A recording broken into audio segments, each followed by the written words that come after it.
explain the words of the fans that were supporting me and supporting us as a team and the heights of my career and as the team succeeded. The fans were there every night, cheering, chanting.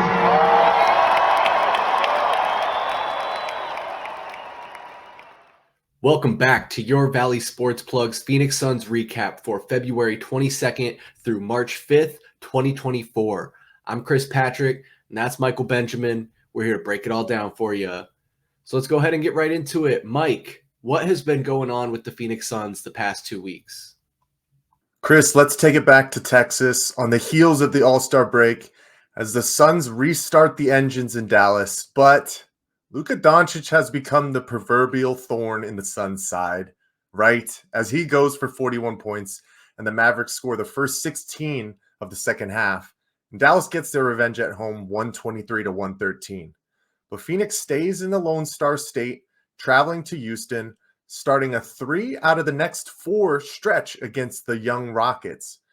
Bol Bol's 25-point, 14-rebound performance is not enough as the Suns take the lead in the fourth after starting the period down 13, but loose balls and late free throws from rookie Amen Thompson seal the deal for the Rockets.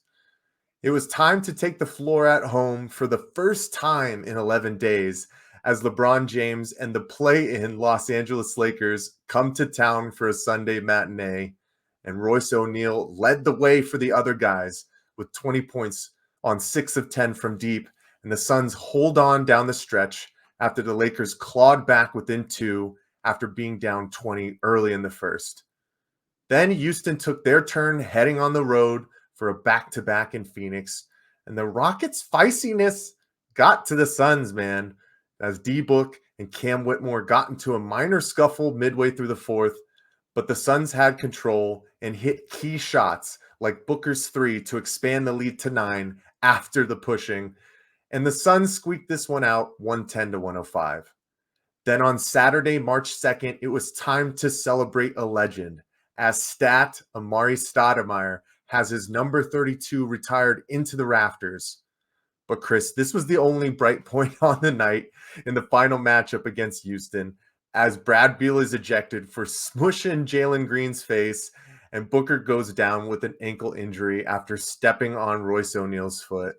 A literal insult to injury as the Suns drop this one 118-109. And no rest whatsoever as the number 2 seed OKC Thunder roll into town with, MVP frontrunner Shai Gilgeous-Alexander running the show. It was an ugly one for 2.5 quarters, then a great comeback, then ugly again for the last 6 minutes as the tired Suns lose steam and fall to the Thunder. And to finish this one off, the Suns head to Denver to take on the defending champions, and the Suns take this one with a full team effort and try to salvage some momentum heading into a tumultuous 2-week stretch. Chris, it's been slow rolling coming out of the All-Star break, and now the injury bug has hit us back.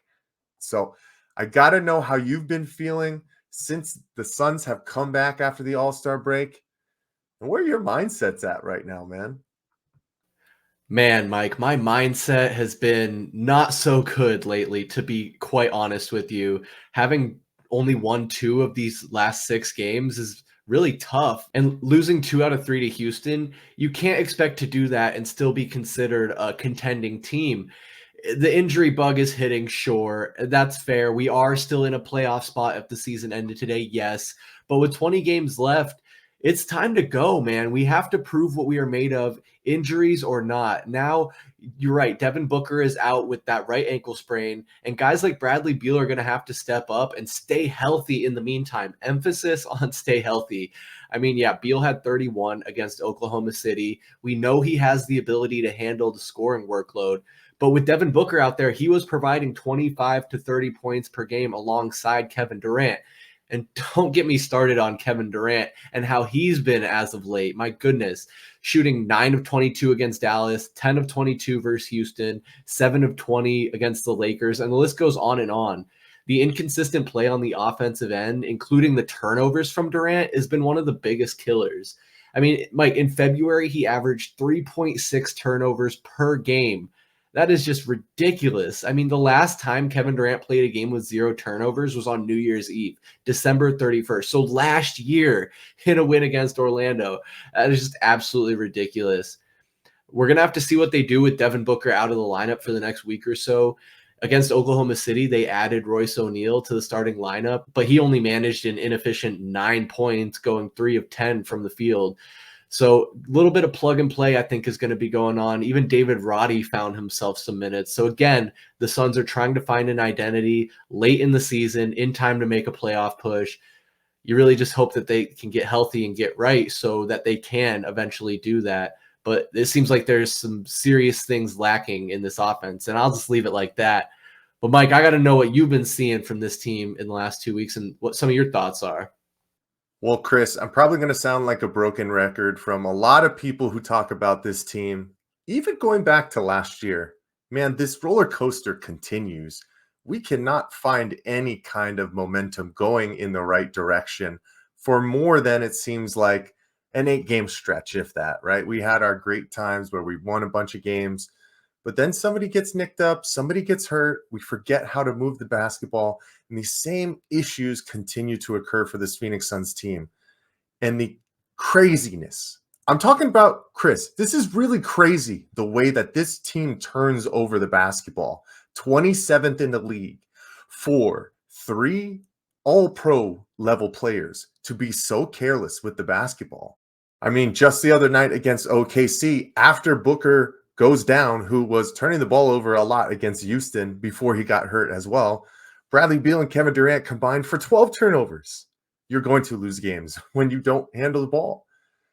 And I don't know if it's just basically no running of offensive sets. We're just, once again, relying on getting the ball over to Kevin Durant at the high post or down over on the wing and just saying, go to work, big fella, go get it done. When this team is so successful when they move the ball, it's so crazy to me how they just completely have lapses and forget what's working for them. And Bradley Beal said it best, man, when he was asked if there's time to get the cohesion set for this team. He said yes and no. And I'm leaning towards no, especially when you don't know how long Devin Booker is really going to be out. He says it could be as little as 5 days, as long as 14 days. Granted, they're going to err on caution because if they do want to make a playoff push, they got to make sure he's as healthy as can possibly be. That means he's going to miss both of these games against the Celtics, a big game against Cleveland, and just miss a lot of opportunities, especially with Bradley Beal back in the lineup, for these guys to get cohesion. And it's just not happening, unfortunately. It was something that we were worried about before the season start, and now it's rearing its ugly head. So, Chris, I'm just going to be honest, man. I'm in a down point right now watching this Phoenix Suns team. It's not fun to watch this team right now. The small boneheaded mistakes continue to happen. These weird high passes, telegraphs, cross courts. It's just like basketball 101 kind of stuff that we're seeing from this Phoenix Suns team. And it doesn't help when one of your big 2 right now, right? Because it's just been 2 basically since the All-Star break started. When one of them is not hitting, and then you have guys like Grayson Allen going 0 for 6, and you don't have guys stepping up, we're seeing what we're seeing from this team right now. But still got some time to go. Got some really tough matchups coming up. But if this team wants to give us any kind of hope, we got to go on this East Coast trip and handle some business. And that's what it is. Without a doubt, a tough stretch coming up for the Suns. Less than a quarter of the season remains. And let's go ahead and see what the matchups look like for the next 2 weeks. We will start out at home with 2 games against Toronto and Boston before hitting the road for that East Coast stretch Mike mentioned in Cleveland, at Boston, at Charlotte, and at Milwaukee. And we're going to keep bringing you a recap of the Phoenix Suns every 2 weeks for the remainder of the season. So make sure you subscribe right here on YouTube and set those notifications so you can stay up to date with all the Valley Sports and Phoenix Suns action. For Michael Benjamin, I'm Chris Patrick. We'll see you next time. Peace.